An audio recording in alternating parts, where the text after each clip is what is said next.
এবার দেখব কিভাবে অটোমেশন কাজ করে। আমরা এখানে দেখতে পাচ্ছি যে অটোমেশন এবং ব্যাচ, আমরা ব্যাচ প্রসেসিং নিয়ে কাজ করব। ব্যাচ প্রসেসিং হচ্ছে আমরা সংক্ষেপে কাজ করার জন্য আমরা এই ব্যাচ প্রসেসিং ইউজ করি। সেক্ষেত্রে আমরা কয়েকটি ইমেজকে আমরা আমাদের অটো নামে একটি ফোল্ডারের ভিতর রেখেছি, মাই ডকুমেন্টের পিকচারের ভিতর, এবং এখানে আমরা কিছু ইমেজকে পেস্ট করলাম। এই ইমেজকে আমরা অটো প্রসেস করব। কিভাবে অটো প্রসেস করতে পারি? তো আমরা প্রথমে ফাইল এবং অটোমেশন ব্যাচে যাব। এখানে আমাদের অ্যাকশনগুলো সিলেক্ট করা হবে। সেক্ষেত্রে আমরা দেখতে পাচ্ছি এখানে কাস্টম আরজিবি টু গ্রেস্কেল। তো আমরা যদি এটাকে সিলেক্ট করি সেক্ষেত্রে আমাদের এখানে রয়েছে সোর্স ফোল্ডার।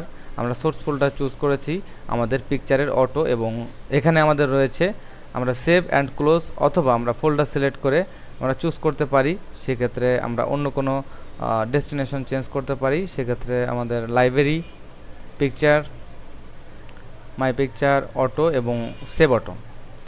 আমরা এখন দেখব যে আমাদের দুটি ফোল্ডার এখানে রয়েছে, একটি সেভ আমরা করার পর আমাদের ডেস্টিনেশন এই ফোল্ডার, এবং এখান থেকে আমাদের সোর্সগুলো লোকেশন দেখিয়ে দেওয়া হচ্ছে, এবং এখানে custom RGB red green blue থেকে গ্রেস্কেল কালারে আমরা অটোমেশনের কাজ করার জন্য এটি একটি অ্যাকশন। এবং ওকে প্রেস করার পর দেখতে পাচ্ছি যে এখানে আমাদের চ্যানেল মিক্সার ওকে ওকে ওকে ওকে, এবং আমরা অটোমেটিকলি দেখতে পাচ্ছি RGB টু গ্রেস্কেল কালারে কনভার্ট হয়েছে।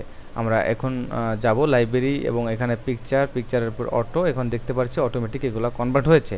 আমরা নিজস্ব কাস্টম অ্যাকশন ক্রিয়েট করে নিতে পারি। যেমন আমরা উইন্ডোতে যাব, এবং এখান থেকে আমরা দেখতে পাচ্ছি অ্যাকশন অল্টার F9। আমরা একটি ইমেজকে আগে অ্যাকশন তৈরি করি। এখানে প্রথমে আমাদের ইমেজ অ্যাডজাস্টমেন্ট, হিউ সিচুয়েশন,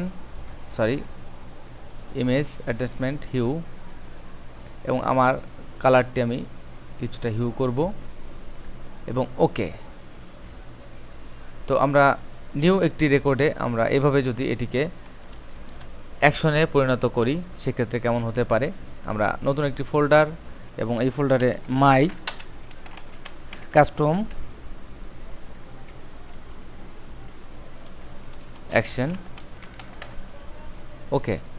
এখানে আমরা নতুন একটি অ্যাকশন হিউ কালার রেকর্ড। এখন আমরা এই ইমেজটিকে ইমেজ এবং অ্যাডজাস্টমেন্ট, এখান থেকে আমরা হিউ সিচুয়েশন এবং চেঞ্জ করব, এবং ওকে। এটি আমাদের একটি অ্যাকশন।